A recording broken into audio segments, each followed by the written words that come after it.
महाराष्ट्र में एक बार फिर सियासी हलचल तेज हो गई है। चुनाव आयोग ने मंगलवार को शरद पवार गुट को झटका देते हुए अजित गुट को ही असली एनसीपी बताया है।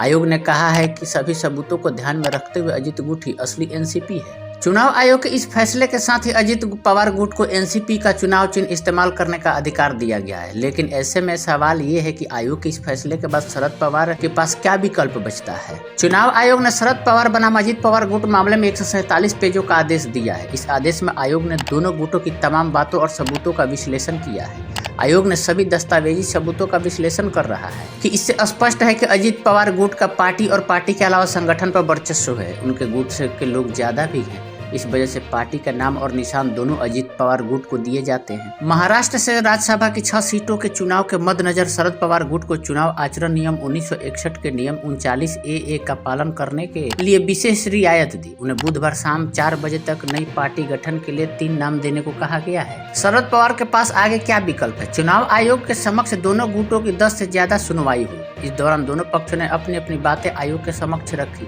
सबसे पहले शरद पवार गुट ने अपना पक्ष रखा और फिर अजित गुट ने इसका जवाब दिया। आयोग के इस फैसले को अब शरद पवार गुट सुप्रीम कोर्ट में चुनौती देगा।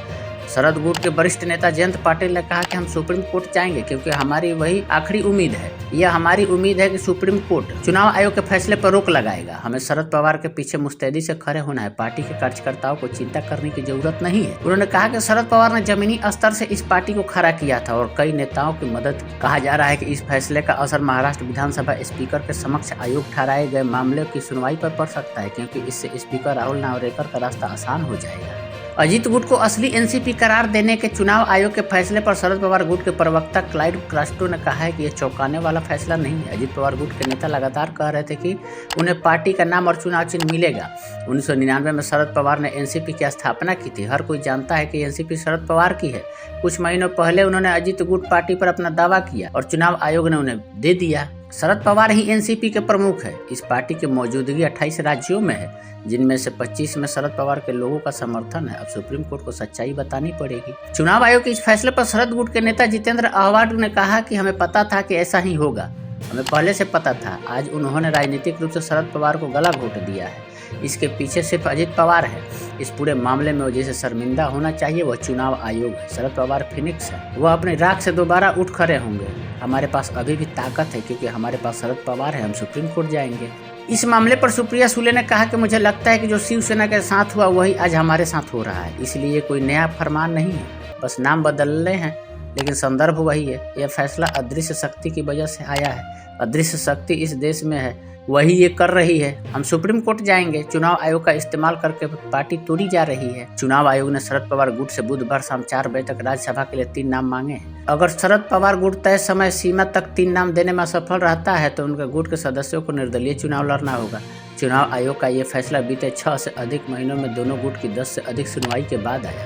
अजित पवार गुट की लीगल टीम में मुकुल रोहतगी, नीरज कौल, अविकल्प प्रताप सिंह, श्रीरंग वर्मा, देवांशी सिंह, आदित्य कृष्ण और यामिनी सिंह शामिल हैं। कैसे हुई थी एनसीपी दो फाड़। पिछले साल अजित पवार ने बगावत करते हुए एनसीपी दो फाड़ कर दी थी। उन्होंने महाराष्ट्र में शिंदे सरकार को समर्थन दे दिया था। अजित के साथ कई विधायक भी सरकार में शामिल हो गए थे। इसके बाद अजित ने पार्टी पर अधिकार का दावा किया था और अपने गुट को असली एनसीपी बताया था। इसके बाद विधानसभा अध्यक्ष ने भी अजित गुट को असली एनसीपी करार दे दिया था। इस फैसले को शरद पवार गुट ने सुप्रीम कोर्ट में चुनौती दी। वहीं अब चुनाव आयोग ने भी अजित गुट को ही असली एनसीपी बताते हुए शरद पवार को बड़ा झटका दिया है। किसी पार्टी का असली बॉस कौन होगा, इसका फैसला मुख्य रूप से 3 चीजों पर होता है। पहले, चुने हुए प्रतिनिधि किस गुट के पास ज्यादा है। दूसरा, ऑफिस के पदाधिकारी किसके पास ज्यादा है। और तीसरा, संपत्तियां किस तरफ है। लेकिन किस धड़े को पार्टी माना जाएगा, इसका फैसला आमतौर पर चुने हुए प्रतिनिधियों के बहुमत के आधार पर होता है। मसलन जिस गुट के पास ज्यादा सांसद विधायक होते हैं उसे ही पार्टी माना जाता है। एनसीपी और शिवसेना में इसी आधार पर फैसला किया गया है। देखिए 2024 में भी कोई इसका असर पड़ता है या नहीं पड़ता है।